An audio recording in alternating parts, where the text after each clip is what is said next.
Olá, tudo bem? É com muita alegria que nós estamos mais uma vez entrando na tua casa com o programa Palavra de Fé. Hoje nós vamos fazer uma reflexão sobre uma palavra que está no Evangelho de João, capítulo 5, versículo 6, onde Jesus chega para um paralítico e lhe pergunta: queres ser curado?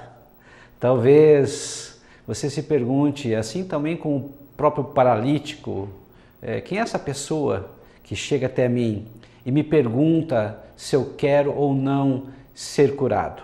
Para nós podermos compreender melhor essa pergunta, vamos ver a resposta desse paralítico em João capítulo 5, versículo 7. Assim diz a palavra de Deus: respondeu-lhe o enfermo: Senhor, não tenho ninguém que me ponha no tanque quando a água é agitada, pois enquanto eu vou, desce o outro antes de mim. Interessante essa colocação. A resposta de Jesus foi muito óbvia, muito clara e muito direta. Ele perguntou: você quer ser curado? Esse homem podia ou deveria responder ou sim ou não, mas o que ele responde? Ele responde que não tinha ninguém que poderia lhe ajudar. Esse homem estava há 38 longos anos nessa doença, nessa enfermidade, ou seja, dependendo de outras pessoas. Imagina a cena. Parentes, amigos, de repente levavam ele numa maca, numa cama, deixavam ele nesse tanque de Betesda, que ficava a nordeste de Jerusalém, próximo a uma porta chamada Porta das Ovelhas, onde passavam as ovelhas que iriam para o sacrifício, e também, juntamente com as ovelhas, próximo de lá, provavelmente deveria ter o altar de sacrifício, e à tardinha vinha pegar esse senhor. Então imagina a situação, como ele se alimentava, como ele fazia as suas necessidades, visto que ele era paralítico. Então, na verdade, o problema maior até não era a doença física, pois realmente ele estava entrevado, ele não podia sair dessa cama, ele não podia caminhar, mas a pergunta de Jesus vai além do óbvio. É claro que ele queria ser curado, mas a cura principal desse homem não era o problema físico, era sim um problema na alma. Esse homem, ele sentia indiferença por parte das pessoas, ou seja, ele sentia rejeitado, ele não tinha atenção das pessoas. Então ele tinha muitas doenças emocionais. Imagina de repente o descaso que esse homem sentia em relação às pessoas que estavam próximas dele, sentiam em relação a esse homem. Então, na verdade, o problema físico era o problema menor. O problema maior, o problema real desse homem eram os problemas emocionais. Agora, esse homem está num tanque e, segundo a tradição, segundo o entendimento, as águas eram agitadas e havia a possibilidade, de repente, um anjo agitar essas águas e alguém, o primeiro que se atirasse nessas águas, eram curados. Provavelmente alguém realmente era curado, porque isso alimentava a fé. E a Bíblia diz em João 5, de 1 a 14, que havia uma multidão de coxos, mancos, cegos, ou seja, de todos os tipos de doenças iam até esse tanque para receber a bênção, para receber a cura. E esse homem também estava lá. Então, olha só, 38 longos anos. Quem sabe você esteja com uma situação muito difícil. Talvez seja física, talvez seja emocional, talvez o teu problema até seja espiritual. E você está há algum tempo já com esse problema. Será que você teria essa esperança? Será que você permaneceria com a fé que pode e deve receber a bênção de Deus? Esse homem, nós não podemos entender melhor, porque a Bíblia não traz detalhes, mas há 38 anos havia dentro dele uma fé, havia dentro dele uma esperança de ser curado. Qual foi o diferencial? O diferencial agora é que Jesus entra em cena e Jesus vai ao encontro desse homem. Esse é o nosso diferencial. Muitas circunstâncias das nossas vidas nós podemos resolver com a força do nosso braço, com o nosso dinheiro, com a nossa inteligência, com amigos, com a nossa cultura e assim por diante. Mas existem limites e esses limites que nós temos são supridos pela força, pela presença, pelo poder sobrenatural de Jesus. Aí entra a fé, aí entra a oração, aí entra nós cremos que Deus pode realmente fazer muito mais que nós pedimos ou nós pensamos. O diferencial desse homem é que ele teve um encontro com Deus, ele teve um encontro com Jesus. E é realmente interessante que todas as pessoas que têm um encontro legítimo com o Senhor Jesus têm suas vidas drasticamente transformadas. Foi o que aconteceu com esse homem. Vamos procurar agora analisar melhor essa situação. Então, primeiramente, o que aconteceu? Jesus, ele viu que o problema do homem realmente não era somente físico. Ele tinha uma grave doença da alma. E Jesus, através dessa pergunta, conseguiu identificar na resposta o problema real, o problema que não era aparente. Às vezes, nós ficamos com problemas que são aparentes, mas que na realidade é apenas a ponta do iceberg. O problema real é aquele que é escondido, aquele que é oculto, aquele que muitas vezes nós não queremos enfrentar, não queremos confrontar esse problema. Realmente o problema está tapado, nós colocamos por baixo do tapete. Vemos apenas as consequências, não vemos a raiz do problema. A raiz do problema desse homem era o descaso, era a desatenção, era o abandono que ele sentia. Então a pergunta de Jesus hoje também não quer calar. Você quer ser curado? Talvez você diga, o problema é meu marido, o problema é minha esposa, o problema são os meus filhos, o problema é o governo, o problema é a falta de dinheiro, o problema é o desemprego. Realmente são problemas e situações graves, mas talvez isso seja apenas uma consequência do problema maior, que é a falta de Deus. Há um pensamento bem interessante que diz assim, se nós perdermos o dinheiro, perdemos alguma coisa. Se nós perdemos emprego, perdemos algo de valor. Se perdemos a nossa família, perdemos grande coisa. Mas se nós perdermos a fé, nós perdemos tudo. Por que a fé é tão importante? Porque a fé estabelece uma conexão com o Altíssimo, uma conexão com Deus, uma conexão com o impossível. Então, quando nós temos fé, a fé faz com que a gente veja que é possível sim vencer e a fé torna-se uma realidade inquestionável em nossa mente, daquilo que nós queremos, daquilo que nós desejamos, daquilo que nós precisamos. Segunda coisa interessante, e analisando também, e podemos fazer uma comparação com uma outra situação, quando chegou até Jesus, ou chegaram até Jesus 10 leprosos. Jesus não tocou neles, Jesus não deu uma ordem para eles ficarem curados. Jesus apenas disse para os leprosos, olha, apresentem-se até os religiosos, os sacerdotes, e vocês vão ver o que vai acontecer. No caminho que eles estavam indo para Jerusalém, aconteceu que eles foram totalmente limpos, sarados, curados. 9 permaneceram e foram até Jerusalém, e como dizia a lei, tinha que se apresentar ao sacerdote.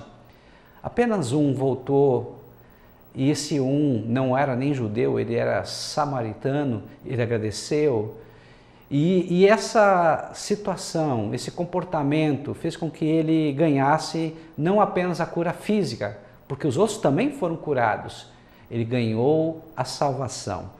Pastor, o que o senhor quer dizer com tudo isso? Uma coisa bem simples. Às vezes uma bênção, uma cura, pode ser algo de grande valor, mas temos algo de valor inestimável, que é a salvação das nossas almas. Segunda questão que eu quero levantar aqui é que Jesus disse para ele: levanta-te e anda, pega a tua cama, pega o teu leito, pega a tua maca. Uma coisa interessante, porque a Bíblia diz que imediatamente ele foi curado. Ou seja, 38 anos ele não sentia o movimento dos seus pés, das suas pernas, e o poder sobrenatural do Senhor alcançou naquele momento e ele foi curado. Que coisa interessante, que coisa legal.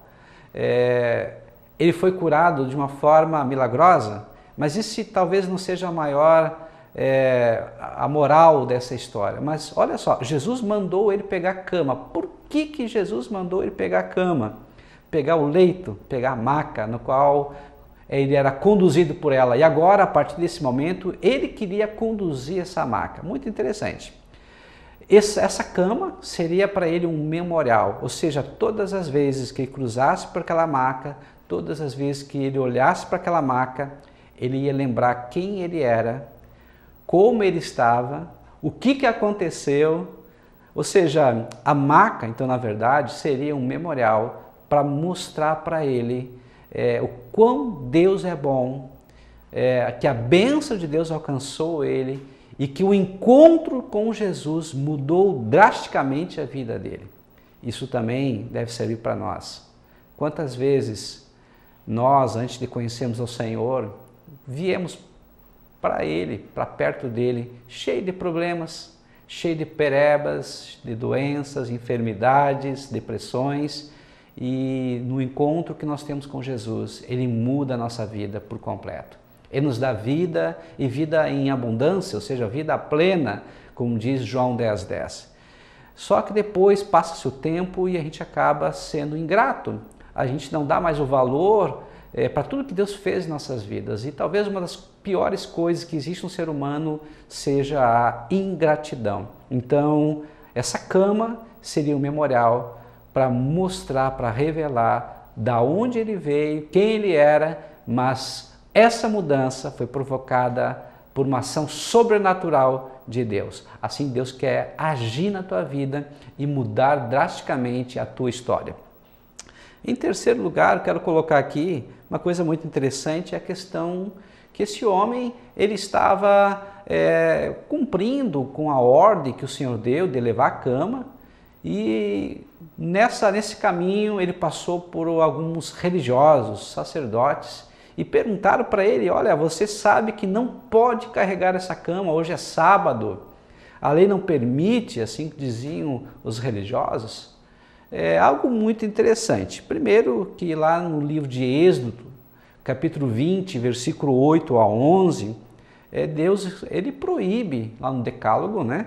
Ele proíbe trabalhar no sábado. Isso, ou seja, tem um sentido.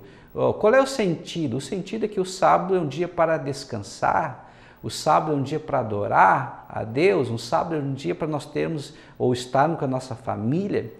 Então esse trabalho, ele tinha, a proibição do trabalho, ele tinha um sentido, tinha um propósito, para benefício do próprio homem. Só que passa-se o tempo e eles começaram a querer ajudar a Deus e criam mais 39 leis humanas que diziam que quais tipos de trabalho não poderiam ser feitos no sábado, e entre eles carregar uma cama, carregar um leito. Então, na verdade, Jesus não descumpriu com o mandamento que ele próprio fez, ou seja, ele é Deus, ele não descumpriu com o mandamento da guarda do sábado, ele descumpriu, ou seja, não foi a lei, mas foi a tradição oral feita, estabelecida por homens. Essa tradição oral se chama Misná. O que nós podemos compreender dessa passagem? Muito interessante. Primeiro, você pode chegar com problema diante de Deus.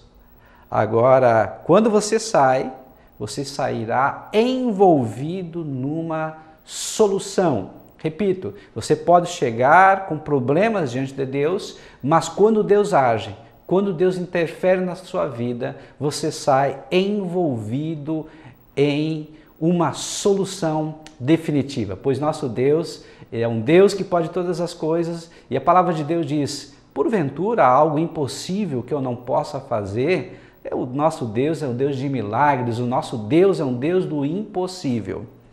Outra questão que eu quero levantar é que esse homem, ele poderia ter ido em vários lugares, poderia ter ido para sua casa direto, mas o que ele fez?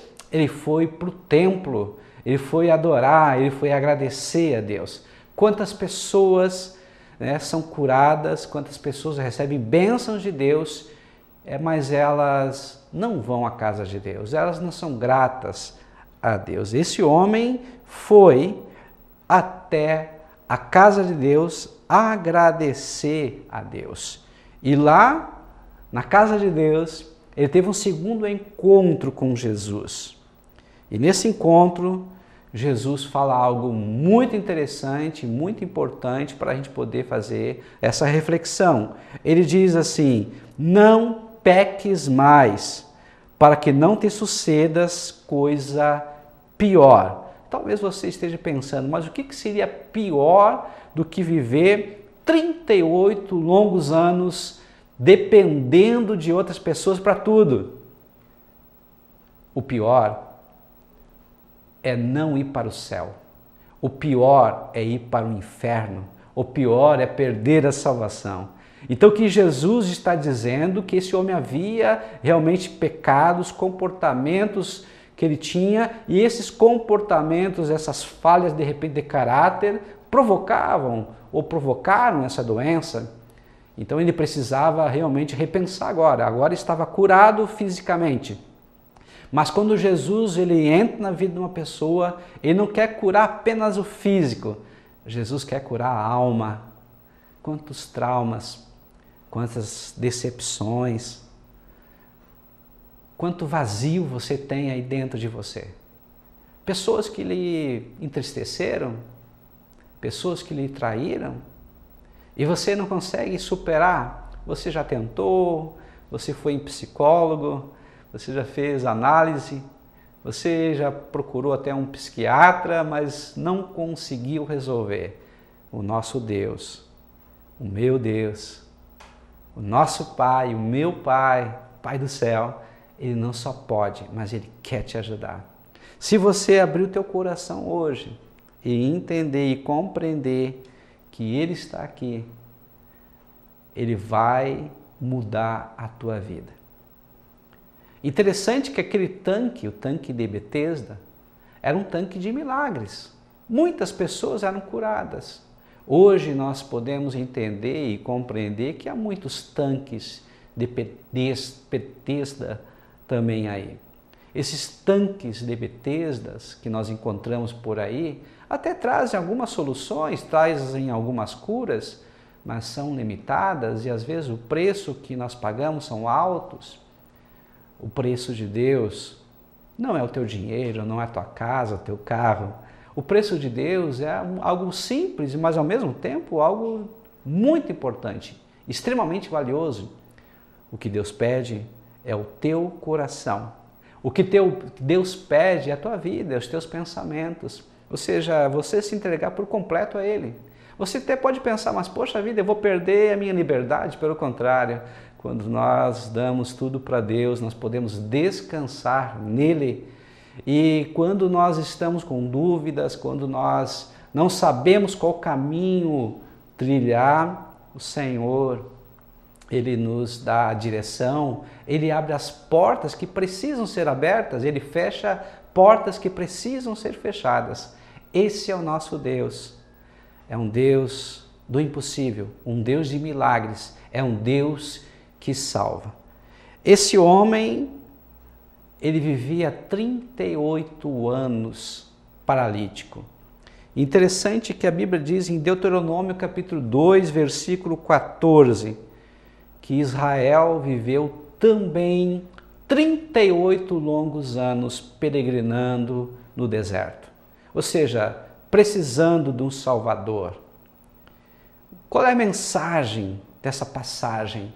Jesus estava dizendo, ó povo de Israel, vocês estão clamando por Messias, por um Salvador, e eu sou o Messias, eu sou o Salvador. Eu quero curar todas as suas feridas, todos os seus traumas, eu quero mostrar o caminho da salvação, pois eu sou o caminho da salvação. Como diz a palavra de Deus em João 14,6, eu sou o caminho, a verdade e a vida. Ninguém vem ao Pai senão por mim. Então Jesus é o próprio caminho que nos conduz ao Pai, que nos conduz à salvação. Não é igreja, não é templo, não é religião, não são boas obras, mas é a graça de Deus, mediante a fé, que nos conduz à salvação. Essa graça é o favor não merecido de Deus para mim e para você. Hoje talvez você esteja perdido e Deus está dizendo para você: venha, venha e prova de mim. Venha e você vai me conhecer, eu vou me revelar até você e você vai se surpreender com o que você vai conhecer de mim. Sabe, queridos, nós podemos realmente perder muitas coisas na vida, mas nós não podemos perder a salvação. O que Jesus estava dizendo nessa passagem, muitas coisas são preciosas aos nossos olhos, mas perder a salvação é a pior coisa que tem para um ser humano. Se você acredita em Deus, se você estava perdido, se você estava doente, o Senhor te encontrou e Ele quer te salvar. Quero orar por você nesse momento agora. Deus amado e Deus bendito, há uma pessoa que precisa de Ti, há uma pessoa que carece de Ti. Toca nela nesse momento. Cura suas enfermidades, livra ela de toda opressão, livra ela, Senhor amado, de toda tempestade que tem dentro dela e principalmente provoca nela a salvação da vida dela, que ela possa te aceitar como Senhor e Salvador da sua vida. É o que nós te pedimos e desde já agradecemos. Em o nome de Jesus. Amém e amém.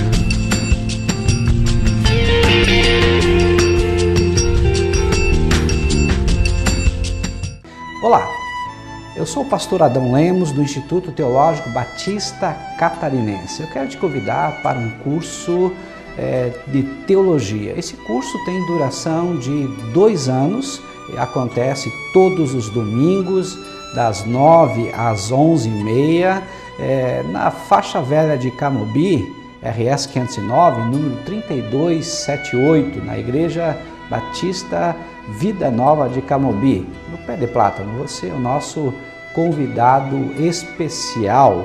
Participe!